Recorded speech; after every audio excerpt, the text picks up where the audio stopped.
Cette chronique est une présentation de Quentin Cabinet Conseil, cabinet de services financiers.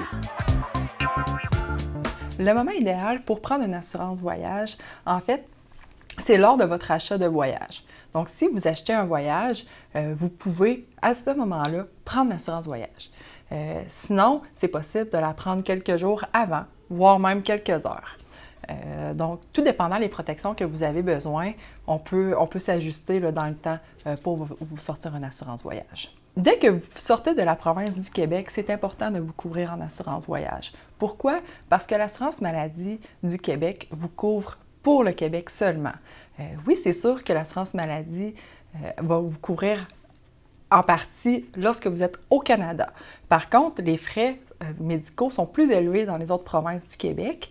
Donc, à ce moment-là, vous aurez un certain montant à débourser si jamais vous êtes hospitalisé. C'est important de savoir aussi que tous les frais d'ambulance sont payables aussi. Puis ici, au Québec, c'est une des places les moins dispendieuses au niveau des frais d'ambulance. Donc, à l'intérieur d'une assurance voyage, vous avez ça de couvert.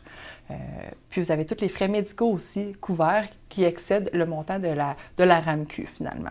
Lorsqu'on parle d'une assurance voyage, il y a les frais médicaux qui sont couverts, mais il y a possibilité d'avoir des options telles que l'assurance annulation et l'assurance bagage.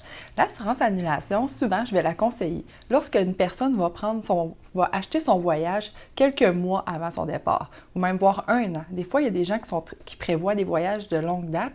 Donc, c'est important, dès qu'on a déboursé des montants, exemple 1 500, 2 000 $, on peut prendre un montant qui va couvrir ça pour l'assurance annulation. Donc, si vous vous cassez une jambe avant de partir, on ne veut bien évidemment pas partir avec une jambe fracturée, bien, on peut annuler le voyage et être remboursé pour les frais qu'on aura encourus. Ensuite, on a l'assurance bagage. L'assurance bagage, elle peut couvrir une partie des montants que vous avez dans vos bagages. Donc, si vous vous faites voler, si vos bagages disparaissent rendus à l'aéroport, donc c'est important d'avoir cette petite protection-là si vous en avez besoin. L'assurance voyage, en fait, qu'est-ce qu'elle va couvrir? En fait, c'est vraiment les frais médicaux d'urgence. Donc, c'est relié à un accident ou une maladie qui va être arrivée en cas d'urgence. Bien évidemment, si vous êtes capable de patienter pour aller consulter au Québec, il faut que vous allez consulter au Québec, si vous êtes capable d'attendre. Mais si vous n'êtes pas capable d'attendre, on vous conseille d'aller consulter immédiatement. Par contre, ce qu'on vous conseille, c'est de contacter votre compagnie d'assurance avant d'engager des frais pour être certain que vous soyez couvert pour cette protection-là. Parce que si vous aviez, souvent la question qui va être posée avant de partir en voyage, c'est si vous avez consulté un médecin dans les 3 derniers mois. Si oui, la réponse est oui.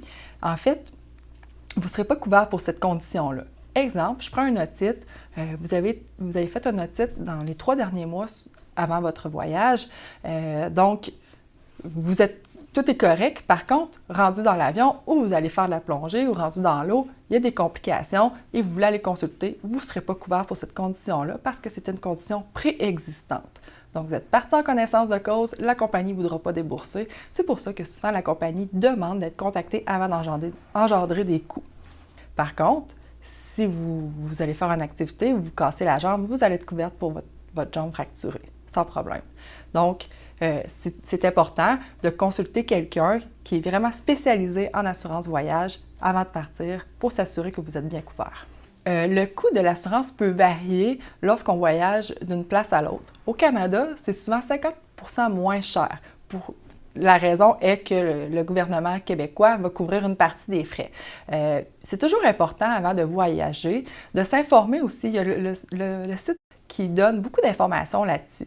Donc, si vous n'êtes pas certain de la région que vous voulez voyager, validez votre couverture d'assurance avec le site du gouvernement. Vous allez pouvoir savoir si vous êtes couvert. Sinon, partout dans le monde, autre qu'au Canada, les prix sont tous pareils. Avant de contracter une assurance voyage, je dis toujours qu'il est important de valider avec votre employeur si vous n'avez pas l'assurance sur votre collectif. Vous pouvez valider aussi si vous n'avez pas d'assurance sur votre carte de crédit ou même encore sur l'assurance collective de votre conjoint. Il y a plusieurs possibilités que vous ayez de l'assurance voyage. Même lorsque vous achetez votre voyage, votre conseiller en voyage peut vous offrir une assurance voyage. Donc, c'est possible d'en avoir un peu partout. Mais je vous conseille d'en prendre une avec un conseiller financier. Il va vraiment pouvoir vous expliquer toutes les exclusions, tous les endroits où vous êtes couvert, et puis il va pouvoir vous aider lors de la réclamation si vous avez besoin d'aide. Pour me contacter, vous pouvez me joindre au 418-889-0360 ou au www.quentinconseil.com. Cette chronique est une présentation de Quentin Cabinet Conseil, cabinet de services financiers.